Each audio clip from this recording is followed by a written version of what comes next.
Hello everyone, my name is Loco and welcome to Off-Race Day. Today it is a day where I try and play my off-races. I already uploaded a video with Terran. If you're interested in checking that one out, it will be the very first link down below the like button in the description of the video. But normally I obviously play Zerg. Now, I'm actually up against a Zerg player right now as well. So this is going to be a Protoss versus Zerg, played at the same time as I am giving commentary to it. I actually wonder if you guys like this concept of me doing some more off-race type content on the channel as well. Let me know down below in the comments. I'm actually really curious because I do really enjoy playing the off-races, but you know, I'm not the greatest at them. I definitely feel a lot more comfortable playing Zerg. But either way, we can beat a Zerg player. I'm sure I can beat a Zerg player. Here's the dirty strategy I've been going for, okay? I've been going for a lot of like adept immortal all-ins, or like, you know, it's basically like a good old immortal sentry all-in. Except with adepts, and adepts are really good against Zerglings, like even better so than Zealots are. So I do want to go for an expansion relatively quick. Sadly, he just managed to scout me out perfectly, but that is not that big of a deal. He looks like he did go for the hatchery first, but it's a little greedy by him. I'm just going to follow it up with a quick Nexus then as well. He's going for the double... Oh man, he's going for the double expo? Alright.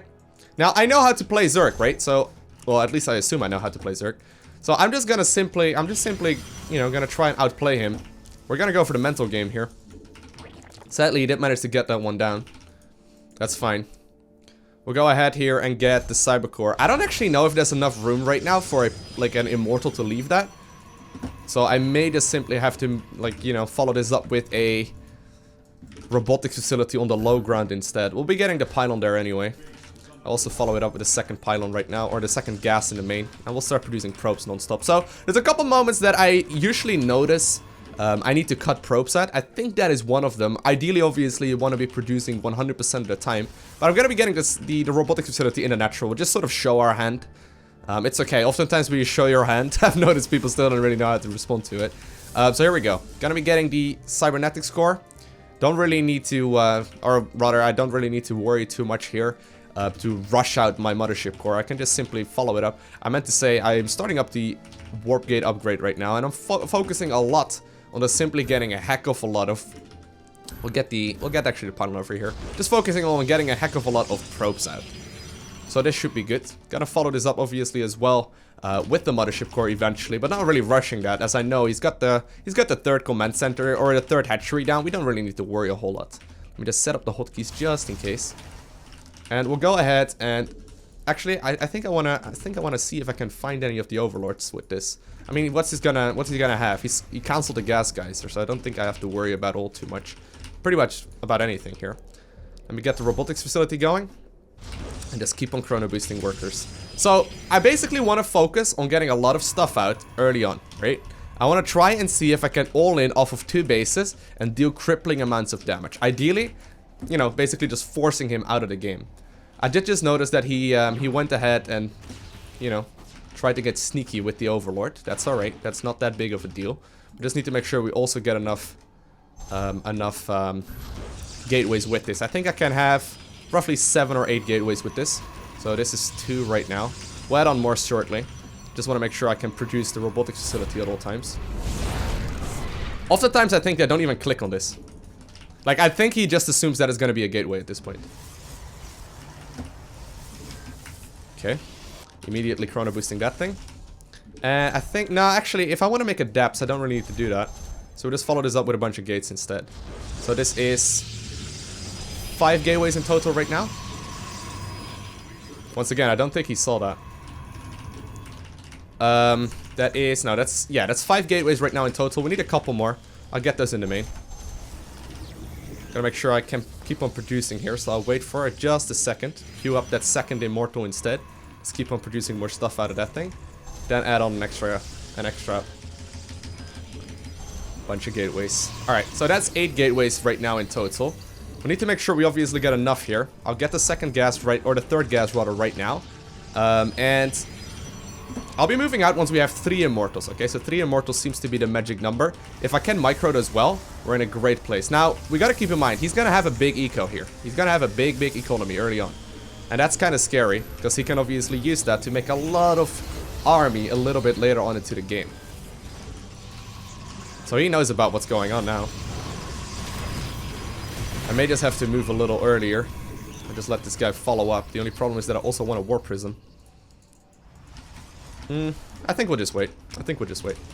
He seems to be pretty focused on Zerglings so far, so we'll warp in a couple of Adepts here at the very least. Make these into Warp Gates too, and we'll start fighting shortly. Did add on the pylons that I needed to. And I guess I'll warp in 2 more sentries here. Make sure this guy is separately hotkeyed. And get the Warp Prism with it too. Alright. So usually they will be having a relatively strong army here. But if we micro well, we can actually out-micro him. We can actually go right up the ramp, right there.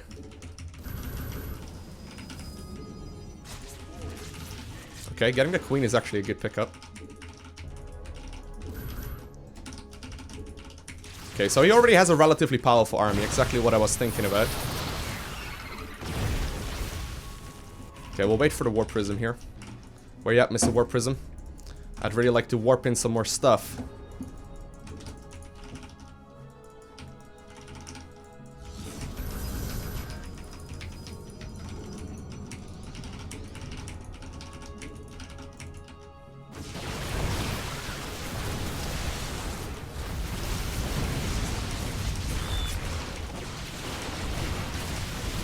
That's not actually all that bad.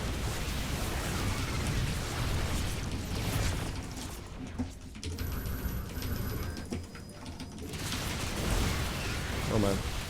Losing these immortals would be game ending.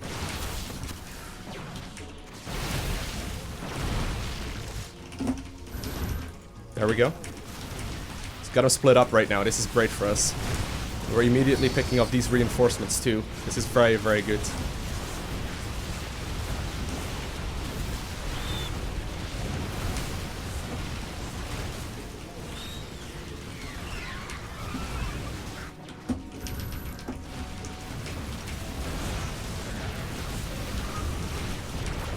Let me clean up these dudes.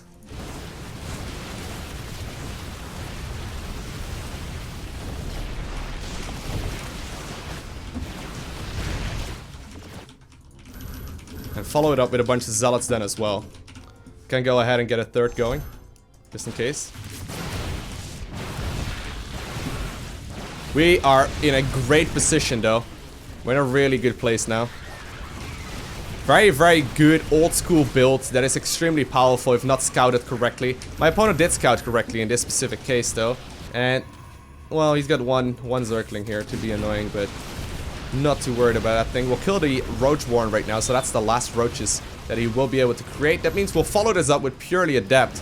And with a little bit of micro, we just simply managed to overrun the Zerg player. So, I know if you're a Zerg player and you're watching this may be a little painful to witness. But if you're a Protoss player and you're trying to rank up on the ladder, I would highly recommend you give this build a try. Or at least, like, you know, a build that is in a similar, like, that has a similar idea behind it. It's basically a build that is not quite an all-in yet, but it definitely needs to deal damage. Because obviously, you know, if I'm in a bad position after this fight, I will undoubtedly lose the game. Like, if I'm, you know, a full base behind at that moment, he's gonna be able to tech up. He's just gonna be able to get a much stronger army than I did eventually. Now, if you're a Zerg player and you're trying to defend this, start making units in time. This guy overdroned slightly. He had a relatively big army out, but a couple of, you know, reasonable micro moves forcing him down into this corner. Like, I wasn't just moving my army this way afterwards, you know, randomly. I wanted to make sure he was pushed away with his army and made sure he was shoved in the corner right there, because if I managed to clean part of the army up, it is a relatively easy win from there. So I hope you enjoyed watching this. If you haven't already, hit the like button. If you want to see out or check out the Terran video, first link down below. And I want to thank you all for watching. Have an amazing day. Do not forget to smile, and I'll see you in the next one. Boom!